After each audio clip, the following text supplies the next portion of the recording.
Strategic based दो index fund के बारे में आज डिटेल में बात करने वाले हैं। पहला निफ्टी 500 मोमेंटम 50 जिसकी कैटेगरी फ्लैक्सी कैप है, और दूसरा निफ्टी अल्फा 50 जिसकी कैटेगरी भी फ्लैक्सी कैप है। आज के डेट में इन दोनों के बीच में कौन सा हमारे लिए लॉन्ग टर्म में बेहतर रिटर्न बना करके दे सकता है, इसके बीच कंपैरिजन करना बेहद जरूरी हो गया है। क्योंकि मार्केट जब बुल रन में होता है तब तो हमें समझ में आता है, लेकिन जब मार्केट करेक्शन फेज में चली जाती है तब ये दोनों फंड कैसे परफॉर्म करते हैं। और लॉन्ग टर्म में आज से 10 साल 15 साल 20 साल का अगर आपका टाइम होराइजन है तो आपके पर्सपेक्टिव से कौन सा फंड आपके लिए बेहतर ऑप्शन हो सकता है, इसके रिगार्डिंग डिटेल में बात करने जा रहे हैं। अंत तक जुड़े रहिएगा। नमस्कार दोस्तों, मेरा नाम है नीरज, आप देख रहे हैं फिनोबिट यूट्यूब चैनल। अगर आप इस चैनल पर पहली बार विजिट कर रहे हैं तो इसको सब्सक्राइब करते हुए बेल आइकन को प्रेस करना ना भूलें। दोस्तों, अगर आप फाइनेंस और इन्वेस्टमेंट से जुड़े इसी प्रकार के वीडियोस में इंटरेस्ट रखते हैं तो मेक श्योर कि फिनोबिट के दूसरे ऑफिशियल फाइनेंशियल यूट्यूब चैनल व्यूबिट, जिसका लिंक डिस्क्रिप्शन में दिया गया है, मेक श्योर कि इस वीडियो को पॉज करते हुए डिस्क्रिप्शन के लिंक से आप चैनल को जरूर सब्सक्राइब कर लेंगे। क्योंकि यहाँ पर कुछ क्वेरीज जो आपके द्वारा की जाती है उनका डिटेल्ड वीडियो वहाँ पर पब्लिश किया जाता है, जिसकी वजह से बहुत सारे लोग इन्फॉर्मेशन नहीं पा पाते और लगातार उनके कमेंट्स इस चैनल पर आते हैं। तो मेक श्योर कि इस वीडियो को पॉज करते हुए आप डिस्क्रिप्शन के लिंक से चैनल को सब्सक्राइब कर चुके होंगे। चलिए आज के इस वीडियो को शुरू करते हैं। अब चाहे आप अल्फा 50 की बात करें या फिर मोमेंटम 50 की बात करें, दोनों जो हैं वो फ्लैक्सी कैप कैटेगरी के अंतर्गत आते हैं। तो सबसे पहले हमें फ्लैक्सी कैप कैटेगरी को समझना होगा। सेबी के गाइडलाइन के अनुसार उस फंड को फ्लैक्सी कैप कहा जाता है जिसमें किसी भी प्रकार का रिस्ट्रिक्शन नहीं होता है कि लार्ज कैप में कितना एक्सपोजर जाएगा, मिड कैप में कितना एक्सपोजर जाएगा और स्मॉल कैप में कितना एक्सपोजर जाएगा। शर्त सिर्फ ये है कि इक्विटी में आपका मिनिमम 65% होना चाहिए, बाकी का जो 35% बचा वो कहीं पर भी इन्वेस्टमेंट किया जा सकता है। मतलब कि आपका इक्विटी में भी और डेट में भी या फिर किसी दूसरे इन्वेस्टमेंट इंस्ट्रूमेंट में भी इन्वेस्टमेंट किया जा सकता है। लेकिन लार्ज कैप में कितना होगा ये फिक्स नहीं है, मिड कैप में कितना होगा ये फिक्स नहीं है, स्मॉल कैप में कितना होगा ये फिक्स नहीं है। ये फंड मैनेजर के ऊपर टोटली डिपेंड करेगा, उसे जहां पर भी लगता है वो वहां पर इन्वेस्टमेंट कर सकता है। ये होता है फ्लैक्सी कैप कैटेगरी। अब यहां पर जब मैं एक्टिव फंड की बात करता हूं तो वहां पर फंड मैनेजर का रोल निकल करके आता है। लेकिन जब मैं इंडेक्स फंड की बात कर रहा हूं, क्योंकि यहां पर अल्फा फंड की बात कर लें या फिर मोमेंटम फंड की बात कर लें, दोनों जो है वो पैसिव फंड है, यानी कि इंडेक्स फंड है। इंडेक्स फंड में क्या होता है कि एक फॉर्मूला, चूंकि ये एक स्ट्रेटेजिक बेस्ड इंडेक्स है, यानी कि एक फॉर्मूला पहले से तैयार किया गया है जिसके अंतर्गत ऑटोमेटिक स्टॉक्स यहां पर सेलेक्ट होकर के आते हैं। वो लार्ज कैप का भी हो सकता है, मिड कैप का भी हो सकता है और स्मॉल कैप का भी हो सकता है, यानी फ्लेक्सिबिलिटी है। इसी वजह से इसकी कैटेगरी फ्लेक्सी कैप डिसाइड की गई है, चाहे अल्फा की बात कर ले या फिर मोमेंटम 50 की बात कर ले। ठीक है, तो वो फॉर्मूला कौन सा है जिसके अंतर्गत यहां पर स्टॉक सेलेक्ट होकर के आते हैं, पहले उसको समझते हैं। सबसे पहले बात करेंगे निफ्टी अल्फा 50 के बारे में। इनके इन्वेस्टमेंट स्ट्रेटजी को समझने से पहले हमें इसके यूनिवर्स को समझना पड़ेगा। यूनिवर्स क्या होता है? टोटल 5200 कंपनियां स्टॉक्स जो हैं वो लिस्टेड हैं स्टॉक मार्केट में, इंडियन स्टॉक मार्केट में। तो 5200 कंपनियों को तो आपके इस इंडेक्स में शामिल नहीं किया जाएगा, तो कितने बड़े लेवल तक की कंपनियों को इसमें शामिल किया जाएगा उसे हम लोग बोलते हैं यूनिवर्स। जैसे कि यहाँ पर देख सकते हैं टॉप की जो 300 कंपनीज होती हैं उनमें से, जैसा कि इसका नाम है अल्फा 50, तो टॉप की 300 कंपनी में से 50 स्टॉक को केवल चुना जाएगा आपके पैसे को इन्वेस्ट करने के लिए। ठीक है, यानी कि यूनिवर्स हो गया 300 कंपनी और उसमें से केवल 50 स्टॉक को चुना जाना है। अब किस बेसिस पर चुना जाए, तो इसके लिए इसके नाम में ही सजेस्ट किया गया अल्फा के आधार पर। अब ये अल्फा क्या होता है? अल्फा किसी भी स्टॉक का उसके जो बेंचमार्क है उसकी तुलना में परफॉर्मेंस अगर अच्छा आ रहा है, मतलब आउट परफॉर्म कर रहा है, तो वो माना जाएगा कि वो हाई अल्फा जनरेट कर रहा है। इसको आसान भाषा में मैं समझाने की कोशिश करता हूं। मान लेते हैं कि कोई एक कंपनी है एबीसी, जिसका स्टॉक जो है वो लिस्टेड है इंडियन स्टॉक मार्केट में, और मान लेते हैं कि ये जो कंपनी है एबीसी वो लार्ज कैप की कंपनी है। ठीक है, लार्ज कैप की कंपनी है और लार्ज कैप की कंपनी होने की वजह से इसका जो बेंचमार्क होगा वो क्या हो सकता है? निफ्टी 100 हो सकता है। तो मान लेते हैं कि निफ्टी 100 का परफॉर्मेंस कुछ इस प्रकार से है और एबीसी कंपनी का परफॉर्मेंस मान लेते हैं उसके परफॉर्मेंस का ग्राफ कुछ इस प्रकार से है। यानी कि ये इंडेक्स है और इसकी तुलना में ये जो एबीसी कंपनी का परफॉर्मेंस है वो अच्छा आ रहा है। यानी कि हम लोग क्या मानेंगे? हम लोग ये मानेंगे कि एबीसी जो है वो अपने बेंचमार्क को आउट परफॉर्म कर रहा है, उससे ज़्यादा रिटर्न बना करके दे रहा है। तो बेंचमार्क का जो रिटर्न था और जो ये कंपनी का रिटर्न है, दोनों के बीच का जो डिफरेंस होता है, मतलब कि कितना ज़्यादा रिटर्न वो बना करके दे रहा है अपने बेंचमार्क की तुलना में, उसी को हम लोग बोलते हैं अल्फा। मतलब कि अपने बेंचमार्क से जो जितना ज़्यादा रिटर्न बना करके देगा उसका अल्फा उतना ही हाई होगा। ठीक है, तो टॉप की जो 300 कंपनियां हैं उसको अगर आप देखें तो लार्ज कैप की सबसे बड़ी 100 कंपनी जो होती है स्टार्टिंग की, उसे लार्ज कैप बोलते हैं। मिड कैप की आपकी 150 कंपनी है, और चूंकि हमें केवल टॉप की 300 कंपनी को ही लेना है तो 250 कंपनी यहाँ पर हो गई। अब हमारे पास केवल 50 कंपनी बची है जिसको हम लोग स्मॉल कैप से चुनेंगे। तो टोटल यहाँ पर 300 कंपनी हो गई, 100 लार्ज, 150 मिड और 50 स्मॉल। इन 300 में से हाई अल्फा जनरेट करने वाले 50 स्टॉक को चुना जाएगा और उनके फ्री फ्लोट मार्केट कैपिटलाइजेशन के हिसाब से वहाँ पर वेटेज तय किया जाता है। इनका इन्वेस्टमेंट स्ट्रेटजी मैं उम्मीद करता हूँ आपको समझ में आया होगा। ठीक है, अब दूसरा जो स्ट्रेटेजिक इंडेक्स है निफ्टी 500 मोमेंटम 50, जैसा कि नाम से ही आपको स्पष्ट हो रहा होगा, यहाँ पर इसका यूनिवर्स क्या है? यहाँ पर इसका यूनिवर्स है निफ्टी 500, यानी कि लार्ज कैप की जो 100 कंपनी है, मिड कैप की जो 150 कंपनी है और स्मॉल कैप की जो 250 कंपनी है, सबको जोड़ देंगे तब आपका 250 कंपनी टोटल 500 कंपनी बनेगा। यानी कि यहाँ पर आप देख पा रहे होंगे कि यहाँ पर स्मॉल कैप का 200 कंपनी आपका ज़्यादा है, किससे? निफ्टी अल्फा से, क्योंकि वहां पर जो हमारा टॉप की 300 कंपनी को हम लोग ले रहे थे उसमें लार्ज कैप की 100 कंपनी, मिड कैप की 150 कंपनी और स्मॉल कैप की केवल 50 कंपनी शामिल थी, जबकि यहां पर निफ्टी 500 मोमेंटम 50 में स्मॉल कैप की 200 कंपनी आपकी ज़्यादा शामिल हो रही है। इस बात को ध्यान में रखिएगा। ठीक है, अब यहां पर देखिए 500 कंपनी तो हमने सेलेक्ट कर लिया, उसमें से हमें 50 कंपनी को ही केवल चुनना है इन्वेस्टमेंट करने के लिए। और ये किस तरीके से चुना जाएगा, किस फार्मूले के बेस पर? ये मोमेंटम के बेस पर। मोमेंटम क्या होता है? कोई भी स्टॉक पिछले 6 महीने और 12 महीने में प्राइस वाइज जो हाईएस्ट रिटर्न जनरेट करके दे रही होगी उसे ही हम लोग बोलेंगे मोमेंटम में। तो इसके लिए क्या किया जाता है? सबसे पहले ये जो टोटल 500 कंपनी है जिसमें लार्ज, मिड और स्मॉल तीनों शामिल है, तो 500 की 500 कंपनी को एक मोमेंटम स्कोर दे दिया जाता है। मोमेंटम का मतलब क्या?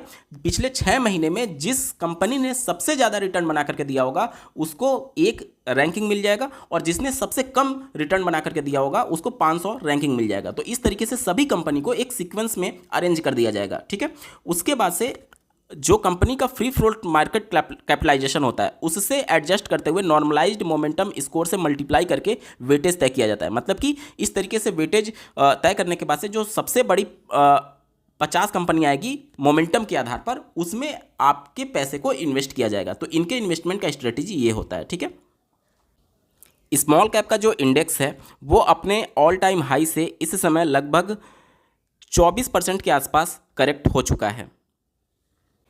वहीं पर निफ्टी 500 मोमेंटम 50 की बात करें तो पिछले 6-7 महीने से लगातार गिरावट चल रही है और ये जो है अपने पीक से लगभग 29-30% के आसपास टूटने के करीब है। वहीं पर अगर बात करें निफ्टी 50 इंडेक्स की तो इनका जो पीक बना था वो मैं यहाँ पर बंधन एएमसी का ये निफ्टी 50 आपको उदाहरण दिखा रहा हूँ। ये चूंकि इंडेक्स है तो किसी भी एएमसी का आप लेंगे तो सेम ही आपको एक तरीके से रिटर्न देखने को मिलेगा। ठीक है, तो चूंकि ये एक इंडेक्स फंड है इस वजह से इनका जो हाई बना था वो 16 रुपया 43 पैसा बना था, और अभी इनका जो एनएवी का प्राइस चल रहा है 11 रुपया 49 पैसा, यानी कि 16 रुपया 43 पैसे से गिर करके 11.49 पर आया। तो देखते हैं परसेंटेज में कितना गिरावट हुआ। आप स्क्रीन पर देख पा रहे होंगे रुपए में एनएवी के रेट में जो गिरावट हुआ 4 रुपया 94 पैसा, और इसको मैं परसेंटेज कैलकुलेट कर देता हूँ 16 रुपया 43 पैसे के हिसाब से। आप अपने स्क्रीन पर आंकड़ा देखिए 30% से ज़्यादा का गिरावट हो चुका है। ठीक है, तो लगभग इतना ही गिरावट आपका निफ्टी 500 मोमेंटम 50 में है, और लगभग इसी के आसपास 30% का गिरावट जो है वो निफ्टी अल्फा 50 में है। लेकिन आपको ये समझना है कि ये दोनों इंडेक्स जो है वो स्मॉल कैप के इंडेक्स से भी ज़्यादा गिर चुके हैं। अब आखिर ऐसा हुआ क्यों?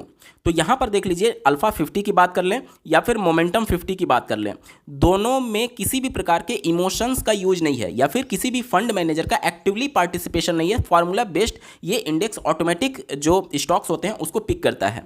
और अल्फा 50 की बात करें या फिर मोमेंटम 50 की बात करें, दोनों की स्ट्रेटजी अलग भले है, लेकिन दोनों अगर डीपली अगर आप समझें तो दोनों एक ही स्ट्रेटजी पर काम करती है। क्यों? क्योंकि जो स्टॉक मोमेंटम में होगा, जो अच्छा रिटर्न बना करके दे रहा होगा, यानी कि वो अपने बेंचमार्क को भी लगातार बीट कर रहा होगा, तभी तो वो अच्छा रिटर्न बना करके दे रहा है। यानी कि जब वो बेंचमार्क से अच्छा रिटर्न बना करके दे रहा है तो अल्फा उसका हाई होगा, और बेंचमार्क को बीट कर रहा है अच्छा रिटर्न बना दे रहा है यानी मोमेंटम में होगा, तो भले अलग अलग नाम देखने को मिलेगा लेकिन स्ट्रेटजी यहाँ पर लगभग सेम होती है, क्योंकि अगर वो अल्फा हाई जनरेट कर रहा होगा तो मोमेंटम में होगा, और अगर मोमेंटम में होगा तो हाई अल्फा जनरेट करेगा। मतलब कि दोनों एक ही सिक्के के दो पहलू आप समझ सकते हैं, ठीक है। तो भले नाम अलग है लेकिन स्ट्रेटजी लगभग सेम होती है, लेकिन फिर भी रिटर्न में अंतर क्यों आ जाता है और क्या मेन डिफरेंस है इसको आपको समझना पड़ेगा। तो इसका जो मेन डिफरेंस है वो यूनिवर्स का है। जैसे अल्फा 50 की बात करें तो ये टॉप की 300 स्टॉक्स को शामिल करता है, जिसमें से लार्ज कैप के आपके 100, मिड कैप के आपके 150 और स्मॉल कैप के केवल 50 स्टॉक को शामिल करता है। जबकि मोमेंटम 50 की बात करें तो ये 500 स्टॉक को शामिल करता है, जिसमें से लार्ज कैप के 100, मिड कैप के आपके 150 और स्मॉल कैप के टोटल 250 स्टॉक को ये शामिल करता है। तो चूंकि मोमेंटम 50 में अल्फा 50 से स्मॉल कैप के 200 स्टॉक्स ज़्यादा शामिल हो रहे हैं, इस वजह से इनके स्मॉल कैप में एक्सपोजर ज़्यादा होने की संभावना है। और चूंकि स्मॉल कैप मिड कैप और लार्ज कैप से ज़्यादा कैपेबिलिटी रखता है लॉन्ग टर्म में रिटर्न बनाने के लिए, इस वजह से अगर आप देखेंगे तो मोमेंटम 50 का जो लॉन्ग टर्म में रिटर्न है वो बीट कर देता है अल्फा 50 को। इसको चलिए मैं प्रूफ करके दिखाता हूं, जो NSE के द्वारा जो फैक्ट शीट जारी किया जाता है हर एक महीने उसके हिसाब से। सबसे पहले बात करेंगे निफ्टी अल्फा 50 की। तो इनका जो बेस डेट है वो 2003 का है, आप अपने स्क्रीन पर देख पा रहे होंगे 2003 का है। और सिंस इंसेप्शन इन्होंने जो रिटर्न दिया है वो लगभग 20.5% के आसपास का दिया हुआ है। और ये लेटेस्ट मैं फैक्ट शीट आपको दिखा रहा हूँ, जो कि 28 फरवरी 2025 को NSE ने जारी किया है। 28 फरवरी 2025 को लेटेस्ट है, ठीक है। तो 2003 से अब तक, मतलब कि पिछले 22 वर्षों में इस इंडेक्स ने जो एनुअलाइज्ड रिटर्न बना करके दिया है वो लगभग 20% के आसपास का बना करके दिया हुआ है। 5 साल में रिटर्न देखें तो लगभग 27% के आसपास का है। एक साल में अभी देखेंगे तो मार्केट लगातार करेक्ट कर रही है लगभग 6-7 महीने से, इस वजह से निगेटिव में रिटर्न आपको देखने को मिल रहा है। और ईयर टिल डेट और इस क्वार्टर का रिजल्ट आप देख पा रहे होंगे, ठीक है, रिटर्न मामले में। तो हमें इन सबसे मतलब नहीं है, क्योंकि जब भी हम म्यूचुअल फंड में इन्वेस्टमेंट करते हैं तो हमारा लॉन्ग टर्म का विजन होता है 10 साल, 15 साल, 20 साल का। तो लॉन्ग टर्म में 22 साल में इस फंड ने 20.43% का एनुअलाइज रिटर्न बना करके दिया हुआ है। ये निफ्टी अल्फा 50 था। अब बात करते हैं निफ्टी 500 मोमेंटम 50 की। यहां पर आप देख सकते हैं निफ्टी 500 मोमेंटम 50 इंडेक्स, और इसका जो बेस डेट है वो 2005 का है। आज हम लोग 2025 में, यानी ऑलमोस्ट 20 साल का समय इस इंडेक्स को भी हो चुका है, ठीक है। ये बैक टेस्टेड डेटा के हिसाब से फैक्ट शीट जारी किया जाता है। आपके मन में सवाल आएगा कि फंड तो अभी लॉन्च हो रहे हैं। जी हाँ, बिल्कुल सही कह रहे हैं आप, लेकिन आपको ये समझना होगा कि NSE के पास पिछले कई वर्षों का डेटा है और उन डेटा को एनालाइज करके ये फैक्ट शीट जारी किया गया है, ठीक है। तो अगर इनका सिंस इंसेप्शन रिटर्न देखेंगे पिछले 20 सालों में तो 22% का रिटर्न आपको देखने को मिलेगा। मतलब कि निफ्टी अल्फा 50 को बीट कर दे रहा है निफ्टी 500 मोमेंटम 50। और ये बीट क्यों कर रहा है, मैंने आपको दिखाया कि 200 स्टॉक्स का यूनिवर्स, चूंकि इसमें स्मॉल कैप का ज़्यादा है निफ्टी 500 मोमेंटम 50 में, और स्मॉल कैप में कैपेबिलिटी ज़्यादा है आपको लॉन्ग टर्म में रिटर्न बनाने के लिए, इसी वजह से सिंस इंसेप्शन इनका रिटर्न भी आपको ज़्यादा देखने को मिलेगा, ठीक है।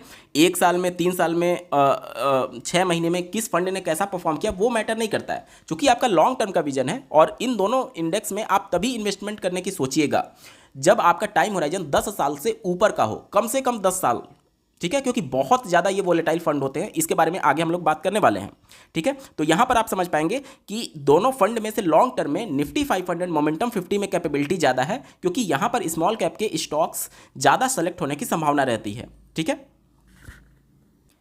अब बात करते हैं निफ्टी अल्फा 50 या फिर मोमेंटम 50 जो इंडेक्स है वो स्मॉल कैप से भी ज़्यादा गिरा हुआ है। स्मॉल कैप जहां 25%, 24% के आसपास गिर रहा है, और ये फंड दोनों लगभग 30% के आसपास गिर चुके हैं।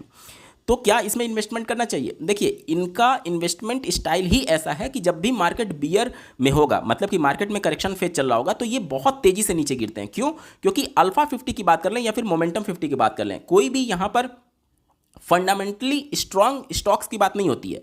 केवल उन स्टॉक्स को पिक किया जाएगा ऑटोमेटिकली जो कि हाई रिटर्न बना करके दे रहे होंगे, जो कि हाई अल्फा जनरेट कर रहे होंगे। उस स्टॉक में दम है या नहीं, ये बातें यहाँ पर नहीं होती हैं।